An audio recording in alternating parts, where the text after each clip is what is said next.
عزیزان مکرم، رمضان المبارک کے بعد زندگی کیسی گزارنی چاہیے؟ ایک مسلمان کے لیے پورا سال ہی رمضان ہوتا ہے، عبادات کے لحاظ سے، اللہ کی بندگی کے اعتبار سے۔ ایک بندہ مومن ہر وقت بندہ ہی رہتا ہے، وہ کبھی سرکشی نہیں کرتا، وہ کسی بھی حال میں باغی نہیں بنتا، چاہے وہ رمضان ہو یا غیر رمضان ہو۔ وہ ہمیشہ مطمئن نظر اللہ کی رضا کو رکھتا ہے، کیونکہ اس کو پتا ہے کہ اس کی پوری زندگی پیدائش سے لے کر مرنے تک اللہ کی ودیت کردہ ہے، اسی کی عطا کردہ ہے،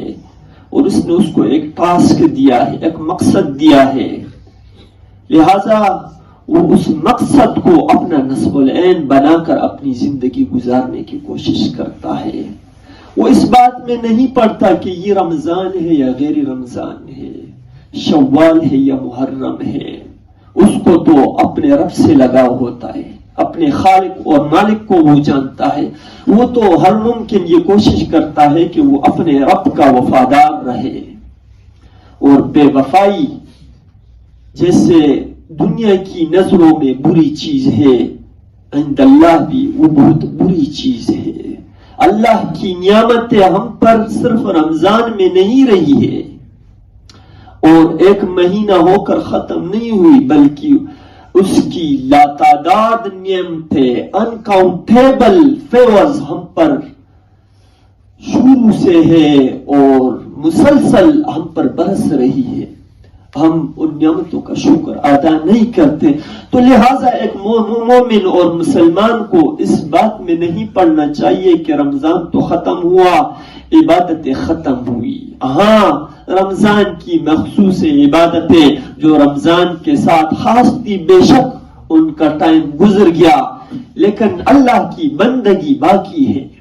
اس کی بندگی کبھی ختم نہیں ہوگی۔ ہاں، بندگی تب ختم ہوگی جب سانس ختم ہو جائے، جب آخری سانس سے نکل جائیں گی، جب خبر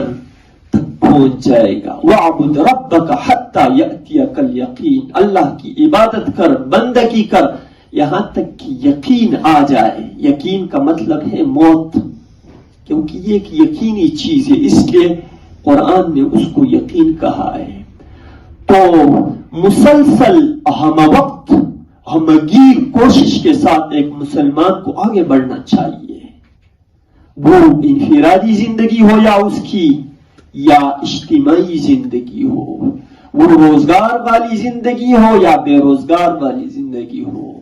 وہ گھر والی زندگی ہو یا باہر والی زندگی ہو، اللہ کے دین کو، اللہ کی رضا کو مطمئن نظر رکھو۔ ہماری عبادتیں اور اسلام کی عبادتیں صرف مسجد کے حدود میں خاص نہیں ہے، آپ اللہ کے بندے ہیں، مسجد سے باہر بھی اور مسجد کے اندر بھی۔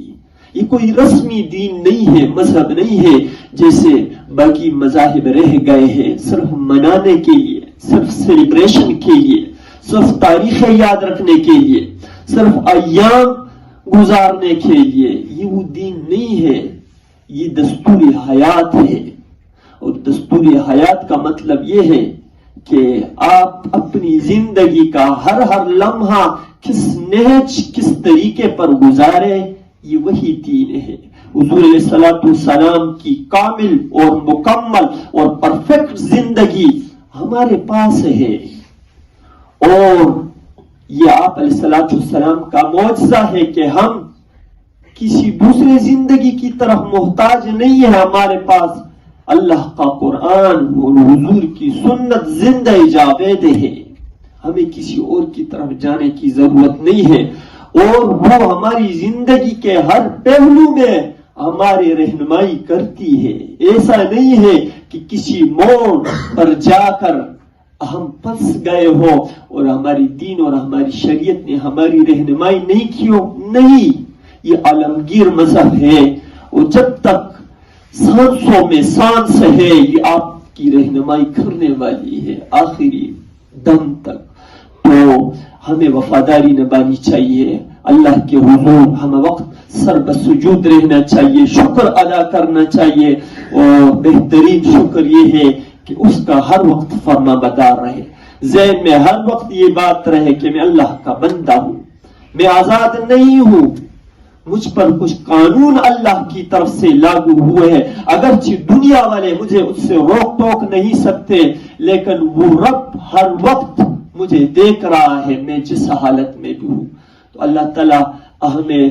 اپنی اطاعت نصیب فرمائے اور بندگی والی زندگی نصیب فرمائے۔ وآخر دعوانا ان الحمد للہ رب العالمین۔